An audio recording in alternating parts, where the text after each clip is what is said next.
I'm going to go golfing, surfing, skating, movies, and I'm going to grab a pack of Higgs because that's the activity that I want to pair cannabis with. And I think then if you can start showing that that's what your brand is all about, then you've built a real brand and you've built a real following and you've built real people.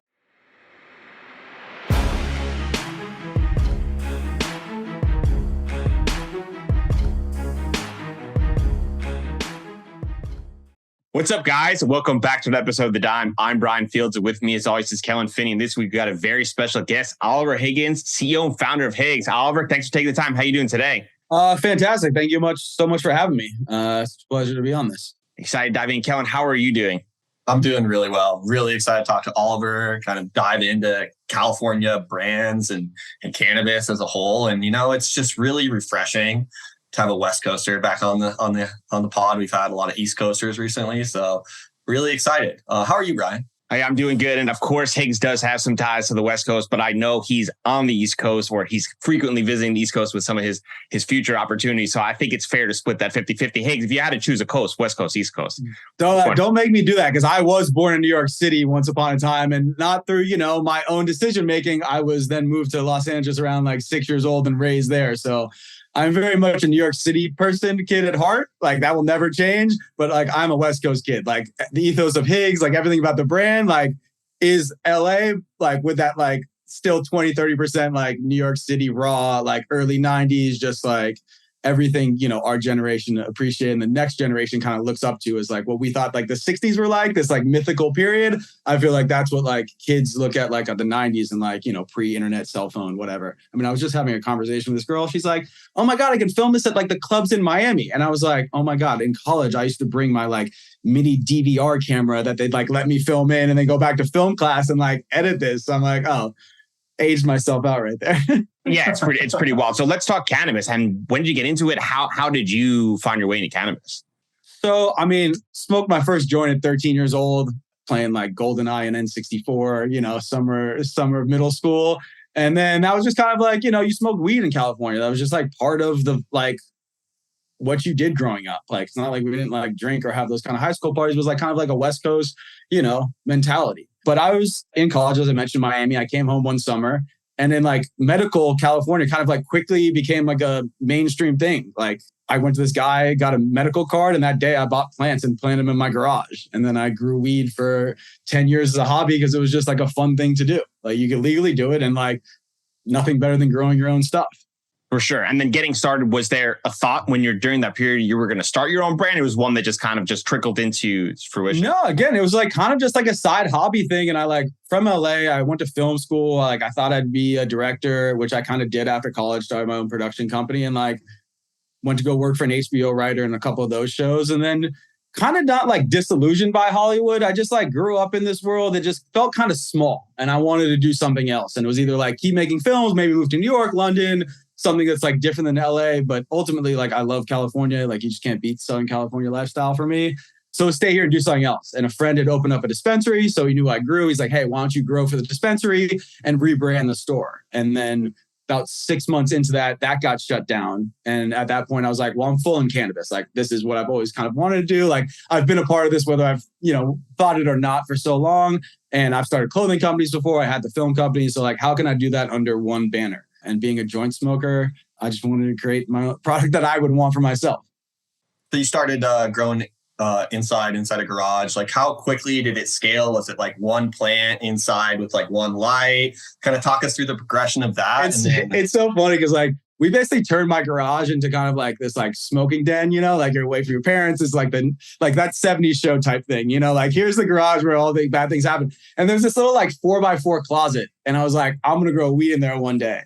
And then like I'd been to Amsterdam a bunch. I loved like that culture. So I ordered all my seeds from like Barney's and the Gray Area, a couple of their cup winners. And I started growing, in this little 4x4 with these like old school lights. And then I would say within a few years, the entire garage was a full on grow.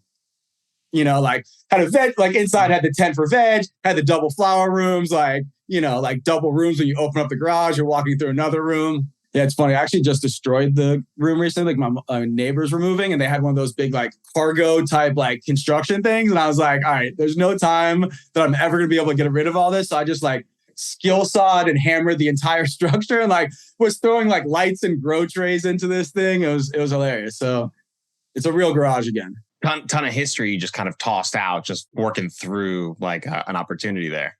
Yeah, maybe a little melancholy moment there. Yeah, because there's parts now where like Higgs is stabilized on another thing. People are always like, "Oh, do you still grow?" And I'm like, you're either a farmer or you're something else. And like even as a hobby grower, like I got some tomato plants out here that if I'm gone for a few days, that just like it's not the same. But now I wish I had some of those lights so that I could still like do some personal strains. I'm a big California sativa guy, not California sativa, but like we have more sativas. But yeah, I'm a sativa smoker, so I'd like to just grow for my own personal use again. So take us through the origin of the brand and then kind of like what was the early purpose and like the product portfolio that you had envisioned?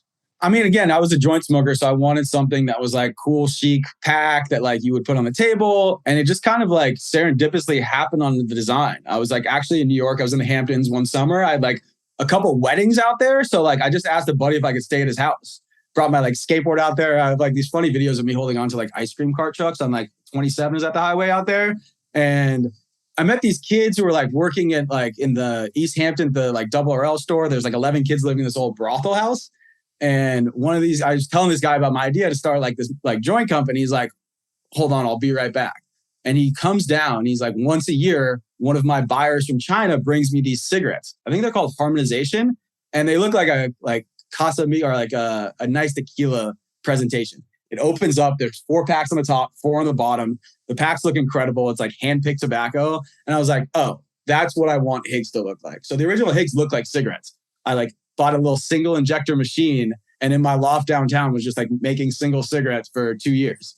It makes a ton of sense, right? You see it and you instantly knew in that moment that's exactly the way you wanted to go. So kind of getting started, was there a time where you realized that the brand was starting to pick up and that people were starting to identify with it? Yeah, although like I always joke that we were like 2 years too late and 2 years too early. Like we launched right before legalization happened. So like as far as like our medical caregiver Higgs product was only on the shelves for a few months and then it wasn't on the shelves again for a year. So like I think the early trials and tribulations for us was not having that, was just like broken momentum as soon as we launched. From both like that perspective, from new packaging to any sort of rules and regulations. Like I rented a place downtown waiting for a license for a year and spent, a lot of the company's money because that's what they told us we were going to have to do. So in those early days when you started the brand, were you kind of just strictly utilizing the flower that you've been growing, or were you also sourcing? Yeah, there was a friend who grew up in a Carmel area, it was a medical caregiver license. He grew some like, it was green crack, a couple other ones. And fire. And so, it was an easier model, obviously. Because there was no track and trace metric. It was, it was much easier, but hard product to manufacture. I mean, the joint is still an imperfect thing in the cannabis industry, which is like, that's my one regret. Like, I'm not an edible person, but like, I'd much rather be churning out thousands of edibles on like a recipe in like modern factory than like we're still on knock boxes and like, 40 people in a place. But they weren't the best. No matter who you are. Yeah. I mean, what do you think is needed in order to get it to like the level where you're envisioning it to be perfect?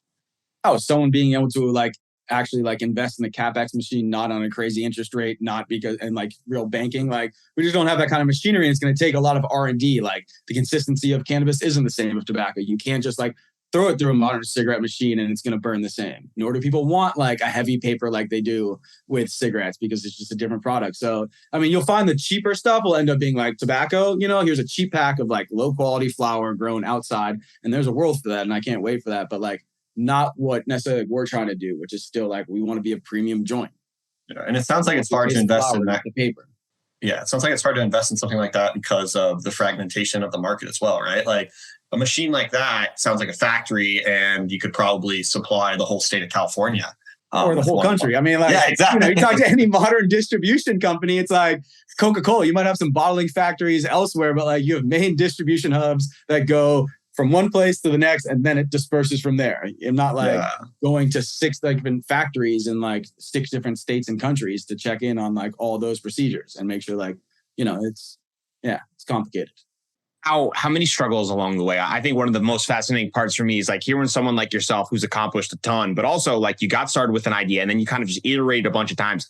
Was it as seamless as you're kind of making describe, or was there like a million obstacles and challenges along the way? Absolutely not. It's still not seamless. Like, I'm so invested because like I put everything in this company. I will never let this company fail. So like it doesn't matter what I have to do. Like I had to live at home at a time. So like my company survives. Like whatever I have to do, like I've done to make sure. Like and then I'm like, yeah, I don't even know if I could go into every single detail, but just everything has been a struggle.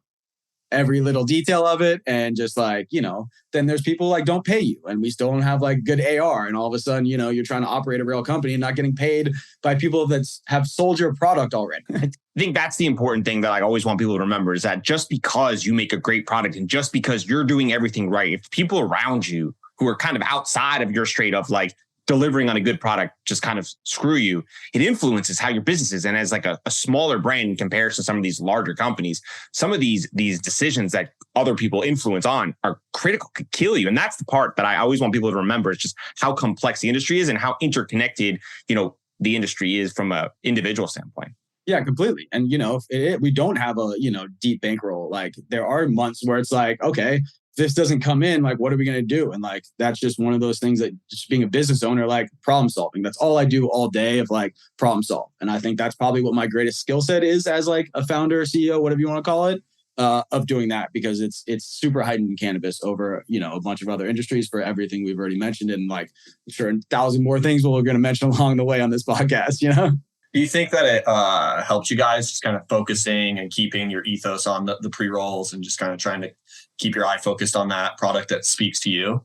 Originally, I thought so, but no. I wish we had from the start at least added like some jarred flower. Like we have a whole gamut of products now because of that question you just asked, because like we're just not at a place where a single product category, especially not like one that's not infused or some specialty thing, can really move the needle for a brand. Like you got to have more access to more customers, and then the next generation of kids like isn't even smoking flower, they're smoking vape. So like I got to hedge and like look forward to like those, new customers and what kind of form factor they're going to be using.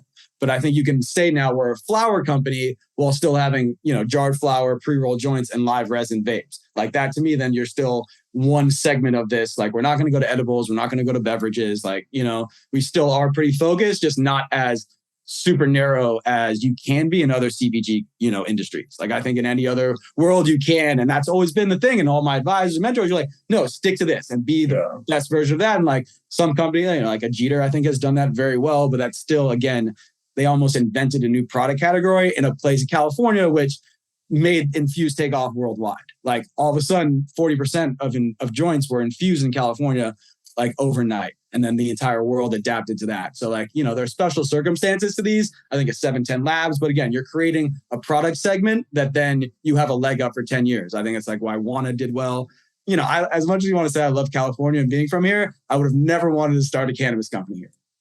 I think the advantage, like I've now always been like, cool, we're a California brand. Where else can we be? As opposed to like other places, like we can start here and then decide if we want to move or not. Like, you've seen the people who have left California from the big MSOs. Like it's a struggle here, no matter who you are. So like, you're not going to dominate California. So you better have some irons in the fire elsewhere. And like, it'll make you great though, right? Astray, but I love that question astray, but sorry. I know. I mean, resilient too, right? Exactly like you said, is that like the ability to have to pivot and problem solve immediately, knowing that someone like Jeter's influencing a shift in the product category, and pretty much overnight you're left being like, okay, like it's time to either understand, is this something that we can adopt and do, or should we just avoid it? But it's a big challenge. Totally. And I never like, oh, Jeter's doing this or another brand's doing this. Like, I want to do that. That's not my focus. My focus is always like, what do I want to do? But those things kind of like happen on their own, I think. And like, what do we need to do to make ourselves the best company rather than what is the new product trend? I mean, I think I tell that to cultivators all the time. I'm like, stop growing 100 different strains to try and get ahead of the next new thing when like, some of the best flower companies like a Cannabis is like, here's the 4 strains we've been growing for 3 years that you all love and want to consistently buy. I don't need a variation all the time. You do as a grower because you smoke all the weed in all the world. A recreational customer doesn't need that. So I think it's a similar thing. So is that something that you actually like reserve with your cultivation partner where you're like, hey, we'd love it if you guys just grew these 4 strains and I'm going to have them in pre-rolls and flower and kind of pair everything like that? Or is it kind of like, they're like, hey, Oliver, we're growing these. Which one do you want? Like, talk us through like that relationship that you have. It's been a mixed bag. And obviously, like, as we've grown and become bigger, we have, more sway and power to kind of negotiate because we've proven out like, oh, give us 100 pounds of like your best flower. I swear we're going to sell it. And then you sell, 5. It's never good. So we have consistent sales. We can kind of work on that. Yeah, I think the next iteration for us really, and again, the root of who I am is I want to be able to bring our genetics from state to state. Obviously, they're not going to be the same depending on how they're grown, but I would like that consistency. And something like I'm really looking forward to now is like, and I've been talking to a lot of people of genetic catalogs, like where do we fit in? What do I want? Like, I'm an old school guy. I like the original strains. So I'd like to go back there where not everything's such a hybrid. We can go back to a couple, truer sour things. diesel. And, then, seasonal strains, other things. But yeah, I want to keep the consistency and narrow focus a little bit. Which strains come to mind? All sativas. The green crack. I mean, I would love to have any sort of like old train wreck. There's this cat piss strain that I used to love. I mean, just, some of the original, like, Northern Lights for an indica, just, before everything started getting crossed, I think those ones are going to make a nice comeback. Is there any breeders out there that are just looking to bring some of those back that you like? Yeah, I've talked to them. They're all holding on to like seeds and like a pheno of one of these things. You never know kind of how that will pan out through the grow process. But like, oh no, they've been holding them. I thought some of these were dead, but they're all around and they're just waiting to bring them back. You got to know the right people. Yeah. So I guess my question for you is, how does a brand like yours that's competing in California get mentioned? Hollywood Reporter, Lady Gaga, Harry Styles, Jen Aiken, Alice Eve. I mean, that is big credibility to instantly put yourself on that. How does a brand like yours kind of attract those type of eyeballs? I think just doing quality work. I mean, obviously we have a leg up being in LA. Like I do have access to, some of these people, but like you see it, people aren't repping stuff just because. And I've never given money to any of these people. There's never any promises. It's like, yo, here, look what we're doing. And they've kind of just been like, this is dope. And like, kind of build on that. And we had a bunch of clothing and apparel when we first launched, and I'm hoping to get back to. And I think that's kind of how you build something beyond, hey, we're sending you an individual product. You either like it or you don't. Please share. Yeah, it's smart marketing, right? And I think that the big takeaway there is that like your brand consistency of like speaking exactly to your customer is. And I think that's what attracts individuals to identify with it. When they see your brand, they know instantaneously. They're like, this one is for me, and they pick it right up. So from a merch standpoint, was that like the original kind of concept? Is like we're going to bring that merchandise and like the brand and merge them together so that it's helpful for customers to kind of identify the brand? Yeah, absolutely. I mean, clothing is what I love the most, to be quite honest. And I have the Higgs brand. Like that is what brings me the most joy of like finding fabrics. I was living in downtown in like Santee Alley. Like I could go find everything myself and get it custom. I think because of how tough the cannabis industry is, I've had to focus so much effort on like the operation, regulations, expansion, like opportunities that like that other side kind of isn't as strong as I would like it to be right now, I guess, so to speak. Yeah, it's hard to do everything at the same time. Yeah. But it has to, otherwise people won't identify with it. Like, what are you really speaking to? Unless it's something, I don't want my brand, I don't want Higgs to ever represent like, I want to go get fucked up this weekend. Let me go buy some Higgs. Or like, I want to feel this way. It's like, nah, I'm going to go golfing, surfing, skating, movies, and I'm going to grab a pack of Higgs because that's the activity that I want to pair cannabis with. And I think then if you can start showing that that's what your brand is all about, then you've built a real brand and you've built a real following and you've built real people. I think you see it with like, everyone's always trying to do collabs. You're like, ooh, this person does this well. Let me get their audience with what I do. And like, that isn't always successful because like, then that's not necessarily who you authentically are. Yeah, I think that's more short-term thinking. And I think the way you've described your approach is like a fundamental, like ingrained thing. It's just like when I go to play golf, I grab my golf clubs. Some people grab a 6-pack, but others could grab like a pack of Higgs. Exactly. Yeah. That's split between the guys I go golfing with all the time.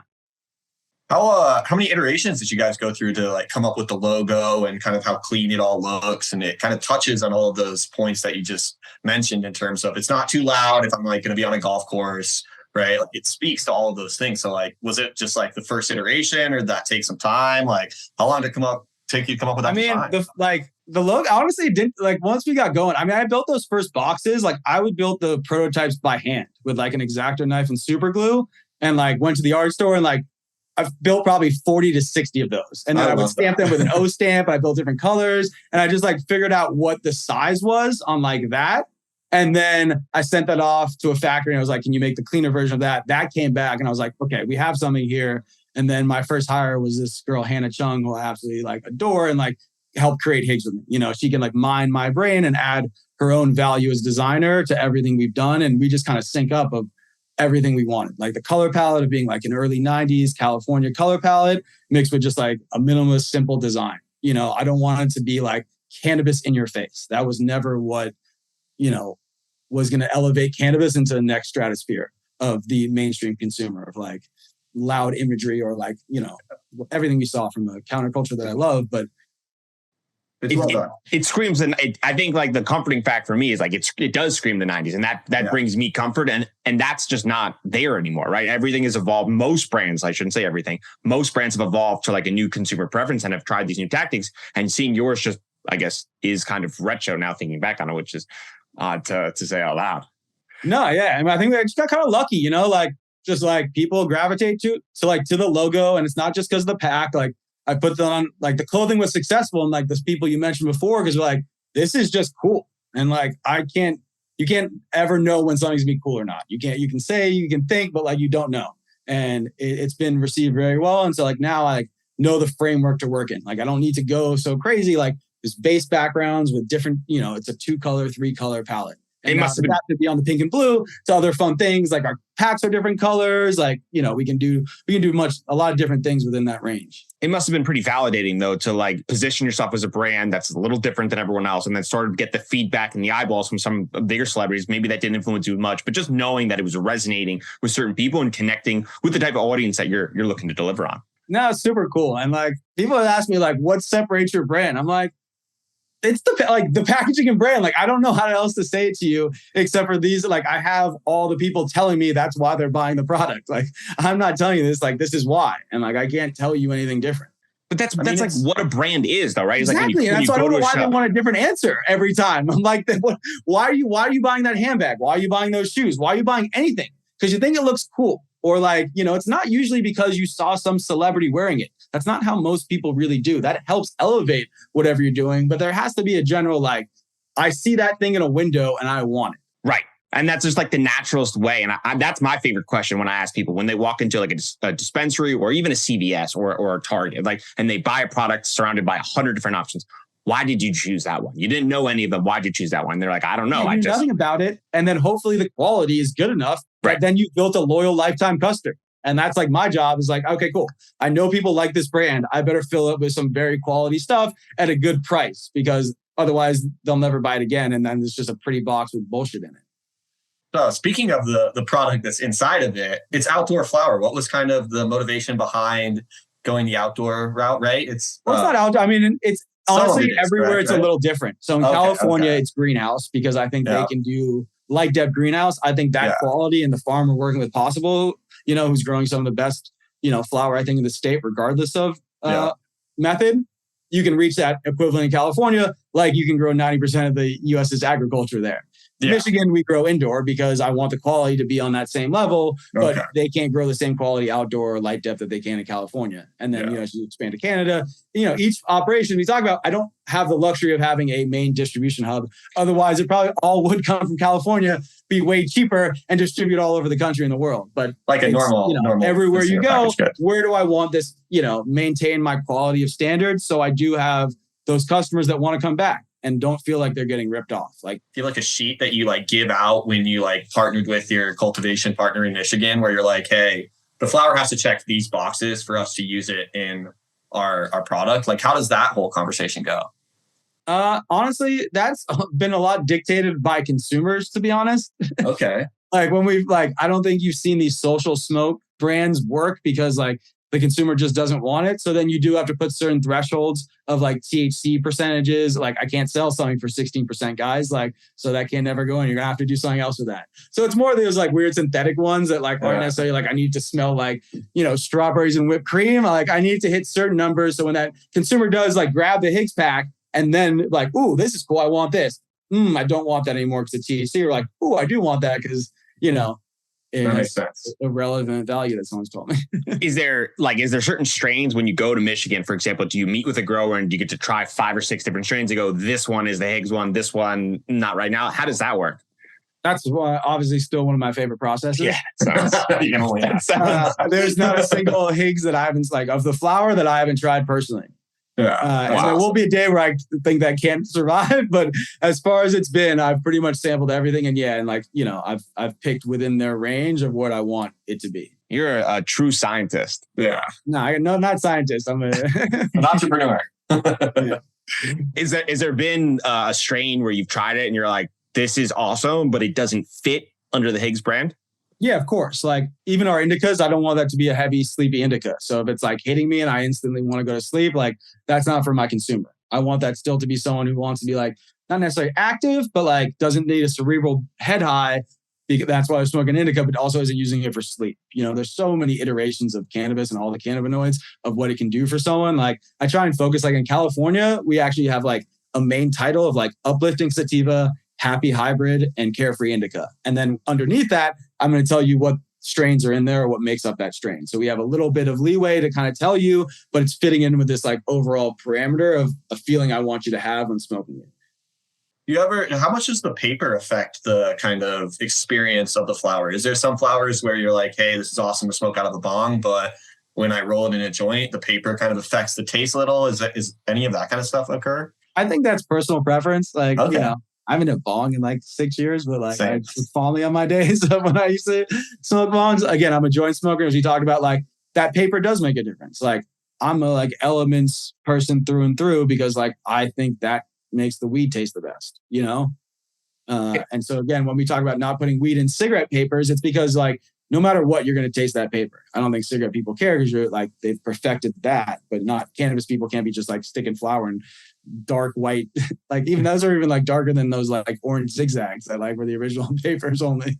And like, go back to that time you grabbed that indica, right? And you were like, this rips, but it's just not for the brand. Have you thought about spinning up like a sub brand or another category just to test the market, knowing that you had a really good strain that you might be able to hit, but just like on a different, not under the umbrella, but slightly to the right? No, I don't even have like that bandwidth to even think about like the sub brand yet. Like we talk about, like, I'd rather put that effort into making sure and building a fence around what we're doing well already, and then adding to the other elements that's going to help build a brand, not necessarily on like the product category. I think we're pretty set on product categories for now. Like, I feel good. I don't think I want to do any more R&D and come up with new packaging and all this stuff. I think now it's building the, ancillary lifestyle side around it or the other goods to go with it. Like, we got our own custom papers now, actually. Right. Yeah, that's cool. And then, did some custom grinders with our friends at Crush. Well, just double thing. So, building out the whole, everything. That's good.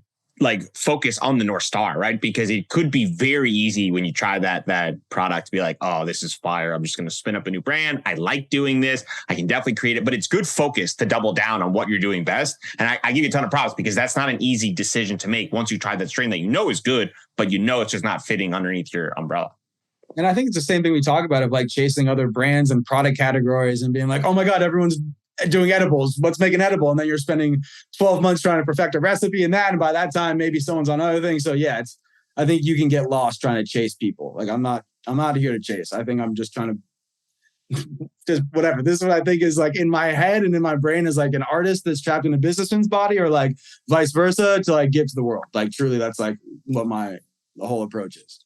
Right. How do you balance the resources? Cool, I should make this. How do you balance the resources of like continue to push your brand in the states you're in versus maybe expanding into new states? Like, how do you balance that? I mean, it's funny you mentioned that because like, I think I'm finally at a place. I mean, it's weird because like we've launched into 4 states in the US and we're currently only congratulations. Because no, but we're only in 2 because some of those didn't work out. And I think overly chasing, and I think that happened a lot earlier in cannabis of like, there's not so many states that are opening up. So if one does, let's go see and attack and see if we can get in there. And I think that spreads your resources thin. I think that's not great. We mentioned why California was so hard. I knew instantly that it can't be the only place, but I think trying just to chase every opportunity isn't the right way to go. So I think I was in the last year, just like making sure we do well where we're at. We already had plans to launch into Canada with a couple different product categories and provinces out there. So now just make sure those are turned on. Those are good. We have loyal customers. We have sell through. We have people that really love the brand so that like, not you ever want to think it's turned on, but like you're not putting all that initial effort you need from a brand, which is like losing money, quite frankly, for a year and a half in order to build up that kind of like market share, brand equity, whatever you want to call it. And so I think now I can be very strategic on where those next moves are and kind of how much of us we want to give to those people. Like, we're very hands-on in all the states we're at, salespeople, marketing. I think there's now a nice hybrid we can do because we're already licensing our brand to license it out to bigger MSOs that already have that kind of infrastructure who might be in some of the states we're already in or some of the states or countries that we're also not in. And so like we can bring, a certain book to the equation and they can double that overnight or however you want to piece that together, so to speak. Those are lessons only learned the hard way, unfortunately. Yeah. So you asked me originally, like, oh, it's been easy. It's like, no, there's nothing easy. Like, the amount of like, I just like threw out a bunch of like old packaging that like from my garage. I was like, well, I'm just never going to use this. Like, stop holding on to this. And just like got a trash bin filled with like just what could have been or what was, wasted. But that's throwing like out money. But that's like those. It felt like throwing out money. I was like, gotcha. But those are the parts for like when you hear someone who goes, "Oh, I'd love to start like a brand." I grew my closet, and like I think that's the parts that I think people just don't ever like think through just how challenging these areas are and how many opportunities or failure there are, and how you have to have just consistent resiliency to every day get up and continue to push forward. Complete. I don't think I could do what I did 7 years ago now today. Like I launched my company with nothing. Like I grew a bunch of outdoor flower. I had these prototypes. I got it to a certain point where I showed someone like, okay, give me a little money over here, but still not much. So I appreciate that I got into cannabis when I did, because it was the only time in the world you could kind of ever go navigate. Like I try and go into alcohol right now. Like I need $10 million just to like advertise. Like, it's just like, you can't do it the same. And so I have been able to been like, okay, I'm here. Where are we going? Pivot at all times, head on a swivel. Like, make sure you're actually making money. Like, we're actually a profitable company. Like, we can actually run a real business here. It might be smaller than others, but I don't have a risk of it falling apart, as you've seen with, it's organic. It's smart. Doses who had, crazy valuations that are no longer here because, they thought the world was coming. What was one of the biggest differences between the markets where, when you were expanding, that succeeded and the ones where you didn't succeed? What do you think the biggest difference was? So Colorado, for one, I think it went through a lot of, as soon as we launched there, it went through, it's like so many different iterations of like deli style. Now we're MSO heavy. Now we have no product. Now everyone relying on outdoor harvest, it's gone. So it was just like, and we tried to do like have operations there. So just seeing that. And then, Oklahoma was another one where you're just like, okay, I know why you failed. I mean, they have more licenses than California. So it's like, each one's its own unique thing, but like it's very visible why it didn't work out. And I think, being mature enough to being like, this isn't working. Let's move on. There are going to be plenty of other opportunities out there later. Like, we're still just at the precipice of kind of where we are. It's obviously going to tumble fast. And I think we're seeing that very recently, where all of a sudden overnight, it's either you're illegal or you're not, and it's never going to change from there. But we still have a lot of time. Like, there's still a lot of places that aren't online that like, I feel like we can approach it knowing all the things we've learned from the last 7 years and seeing all the positive failures and approaching it the right way. Is operating in Canada significantly different than, say, operating your Michigan or your California facilities? From a compliance perspective and packaging perspective, which is kind of like the heart of our business, yes, because you need 8 different Health Canada warnings. And like every day they got to use a different one. And like, you can't really brand anything. And then like, so yeah, it's like I can sell my pack in the United States and that has its own branding because Higgs is on that box. No matter where they bring that, that's somewhere. In Canada, as soon as they take that out of that box, it's a empty white and pink inside box. So like, you really have to like reinforce it in a different way. So what do you do? I mean, just again, adding to the clothing, adding to the events, adding to the bud tender educations and the promotions. Like, you have to do that so much more so they know like that you're the brand behind it. Yeah, I mean, because if your name's not on the product, it's nearly challenging for your branding to stand out for the product. So let's talk about the events, the Buds on the Rose. What was the inspiration behind that? And like, take our listeners through what that event was. Throwing parties and events is one of my favorite things in the world. I've been throwing parties since I threw like my high school prom. I threw it for my like football team where we won a game. I'm obviously for London. I threw parties. So I just like, I enjoy throwing events. And as you mentioned, like we talked about a little earlier, like Higgs doesn't really sponsor a bunch of stuff. Like, I think you get lost in that brand value. Like whenever I throw something, I want to be like, Higgs is producing this event and this is what we're all about. Like our launch party in Venice had like Corrupt at a backyard. It was like that classic, like, I want you to drink, I want you to smoke a little bit, I want you to have like a legendary West Coast rapper in like an intimate house in Venice, like rapping for 200 people. So the Buds on Rose was kind of just a cool idea where I figured we could get everyone in the community involved in this kind of 420 celebration. I rented a house at the end of Rose. So like Rose Avenue's in Venice. It's, you know, really only about 7 blocks. I've been in Venice for a while in LA, so I knew a bunch of the owners. So I said, hey, we're going to throw this kind of block party. Will you get on board? And like during a certain hour, I will pay for whatever promotion we're running. But there was like at Mackay at the time, there was like a pink Higgs margarita. We were giving free haircuts at the barbershop right there. Rose Collective participated. So you got like a discount on Higgs. And then I threw the party at the end and we had like bands and, you know, a bunch of other fun stuff there. Now we paced the whole walls in Venice. Like it was real fun. Is something like that like an idea, and then like people are like, oh, that's cool, but like that'll never work, and then you just kind of get started with that? Like, how does something like that start from an idea and then go from like an actual event? I think that's just like everything I've always done as an entrepreneur and like why I want to start a brand. Like that thing's not hard for me. That's just like fun to kind of maneuver and work through those things. Like I threw that party for probably $5,000.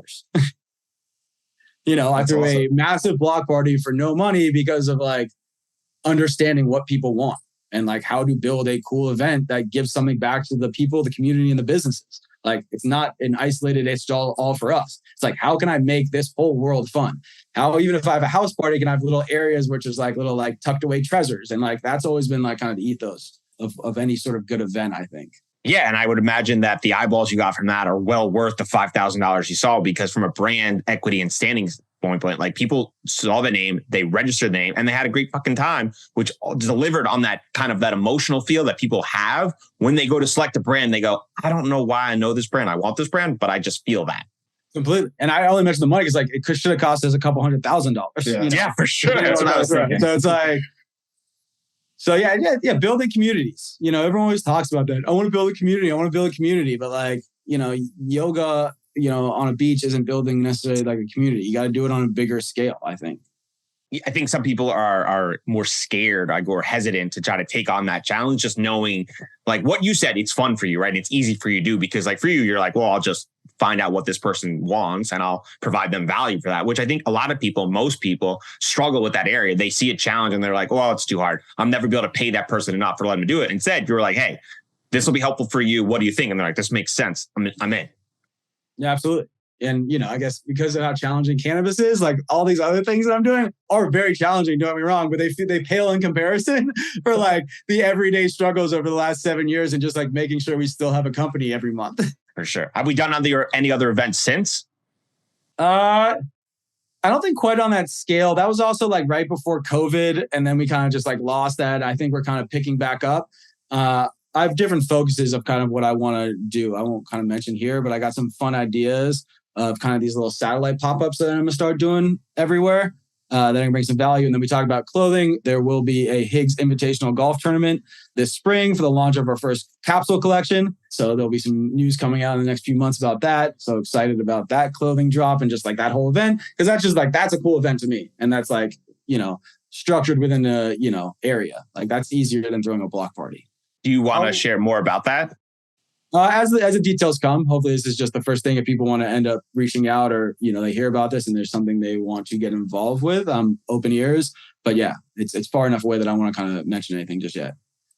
How much product do you like, how do you determine how much product to bring to these events to like give away? And is it like, hey, we're going to try to just push pre-rolls? Is that kind of a conversation? Or is it like, it's just the brand, bring what we have and we're going to give it all away? Kind of, how does that work? The answer is you can never bring enough. Smart. Always pre-rolls. That's like, what is the defining brand of ours? Yeah. Like, everything else we do is cool, but not like our packs are individuals, even our minis, like they know that's the Higgs brand without even seeing our logo. Like that's what we did first. And we kind of have that, but it's funny. Like even when I go out, like socially, like I'll go out to dinner and I'm like, all right, bring some Higgs packs out. You might miss it. I'll have like, it doesn't matter if I bring 2 packs or 12 packs out. I return with 0 every time. That's a good sign. When we were in Miami, I just, hey, oh, here you go. Yeah, that's how it caught my eye. I was like, whose brand is this? You're like, it's mine. I was like, I'm gonna like to learn more. Talk to us about California. Obviously, a lot of people talk about how challenging it is. We've seen some of the MSOs that have been in there decide, absolutely not, this is not for us. And we've seen some of the other companies in there, some of the bigger ones, struggle with surviving. Is it as dogfight as everyone describes? And take us from an inside look from your perspective. Like, what do you think is needed in order to be successful? And is it as intimidating as everyone says? I think it's worse than people think it is. And that I can just say that. I mean, there is no way they're going to fix this problem because they just don't understand, like, at least on the government level, what the root of the problem is. Like, you're never going to have a successful industry if you have this high of taxes and this big a black market. Like, at least go after one, but they're not going to be successful at going after either. So that from just the start isn't going to work well for anyone. But yeah, it's not like competition. It's not oversaturation. I mean, there's a lot of that, but it's really just, you can't run a business here. And then it keeps getting pushed forward, or whatever you want to call it, backwards, where then we don't get paid, like everyone's struggling. If people is like, well, if it's between you and the tax man, I'm paying the tax man. Well, I'm like, well, then they need to take less money. Cause then I think they're almost doing it in a way to okay, we allowed everyone to kind of have a shot at this, knowing you guys were all going to fail because we set you up to fail. And then we can come swoop in and actually put a totality type version of this onto the world or California. Yeah. It's tough because I probably see a similar strategy that was behind all of that as well, which is just, it's disheartening to try to be in your shoes, It sucks for how the regulators handled the rollout for California and the size of the market and all that stuff. I mean, we've heard it been described as even California is not even one market. It's fragmented, and every single city is its own market as well within the state of California. Oh yeah, and then if you want to get into the burner distros and shipping most of the product out to New York, that's happening in a legal way too. And it's what happens when New York no longer needs all of that flour? We always will. What's going to happen then to the two biggest states you're servicing, all of a sudden servicing one? That's Armageddon, Yeah. So we'll see. And that's why we've positioned ourselves to be more than just a cannabis company, more than just a California cannabis company. And I think that's the only way to kind of survive through this. And the MSOs will come back whenever they want. But they also were tired of bleeding money because unless you can do what we do, which is be small and malleable. And it's I just want to be in a select number of shops in Southern California and a few scattered around. So you can get our brand. Great. But if you're trying to make or break in California, it's going to be a nightmare for you. For sure. It's definitely not worth it for them from a number standpoint when they can fight in let's call it a less competitive market that's limited where they can make a turn on their value back. For them, they're well, I don't need to fight for margins here where I am guaranteed margins. No, and they need their bankroll now. They didn't think they ever needed to have a surplus of cash because you're always just drawing. But now it's oh, we aren't going to be able to just draw from the well. So how do we have that extra chunk of money to actually reinforce what we're doing well or go after a better opportunity? Were you ever close to closing up shop? And if so, what broke to alter your path? Every month since I've had a company for 7 years, I've wondered if we're closing up shop. That's been the struggle of trying to run a cannabis company. I have every month wondered if we're still gonna have a company and just persevering and believing you can. And then I think the most important book I ever read in my life was Shoe Dog, Phil Knight's book, and you're oh, okay. Well, this was a 50-year endeavor for you. And the first 15 of that, when it wasn't even called Nike, was doing the same thing, wondering if there was you're just have faith that it's all going to come together at certain times. Because if you don't, it doesn't, Selling tigers out of his car. Yeah, exactly. And taking accounting jobs on the side and, whatever it has to do, but still having your sight on, I'm going to make this work. And if you have to believe that or else you're going to fail. And so that's the only mindset you can really have is it's never going to fail. I don't like to lose. I'm never going to let my company fail. Dream smoking session, 3 people dead or alive. Bob Marley, Bill Clinton. I don't know what his third is. They got to fit into the trio. Do they though? I mean, I feel those two are getting along with really anyone. I'd like to smoke with Willie Nelson, I think, although everyone tells me that's a terrible idea. Even the song of I'll never smoke weed with Willie again. I would just like to see how, he's probably lost it now, but, true legendary OG smoker. Yeah. Go-to character on GoldenEye. I'm a Bond guy. That's my whole life. We're sitting here 5 years from now. What have you accomplished?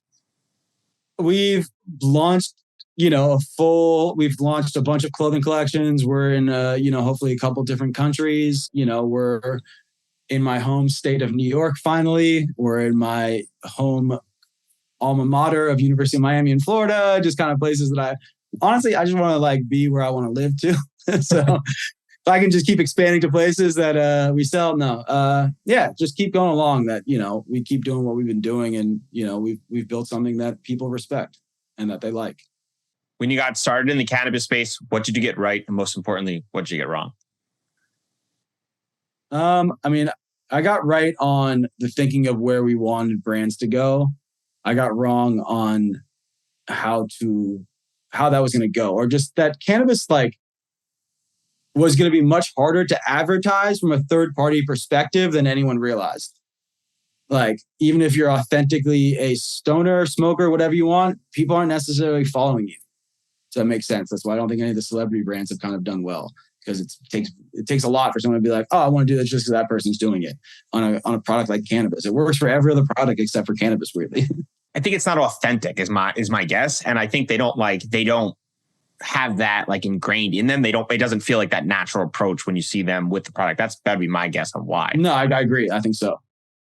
All right. Prediction time. Higgs, the Buds on a Rose event seems like a novel approach to cannabis marketing community engagement. Do you predict that such events will become a norm? And how do you see these events growing over the next 10 years? Yes, I do hope they become the norm, as long as people start to understand that when you're throwing a cannabis event, it's not just for cannabis consumers. It is for everyone. And if you want people to adopt this industry and make it even more mainstream than it is already, it can't just be so focused on marijuana. It has to be focused on the good time you're going to have. And that is a part of whatever else you're being presented. So I think as, the events get bigger, I would love to throw a Higgs Music Festival. If you want to ask where that is, Higgs will be throwing a music festival within the next decade. And with our own artists and presenting that elevated version of Buds on Rose is basically that. And maybe it's a fun little downtown treasure map that a bunch of different stages, Outside Lands. But I think that's where we can really go. Where you're not just a little booth at Outside Lands. You are presenting the whole festival, and then buying the New York Jets and renaming the stadium Higgs Life Stadium. I love it. I love it. You're gonna have to fight Gary on that. Kellen, what's your guess?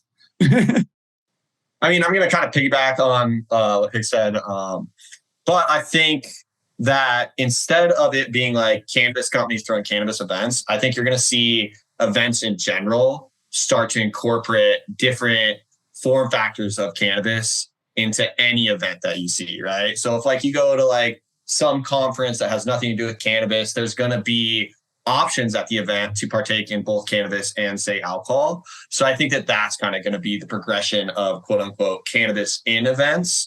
I do think that there are going to be a ton more cannabis events out there. I'm really excited about more infused dinners and really excited about consumption lounges moving forward. What do you think, Brian? Yeah, I think spot on. Both of what you guys said, I think it is so important. I think we need to stop saying that people are cannabis consumers and start looking at it from a societal standpoint, that when people go to events, they can be options and people can select as an adult whether they want alcohol, cannabis, both, whatever they want, because that is the choice. And as responsible adults, we should be able to select products that they're looking for. And I think the sooner they're integrated into society, the sooner the stigma starts to come down and people don't look at it the same way, right? If somebody cracks a beer at 12 o'clock at the beach, nobody looks twice.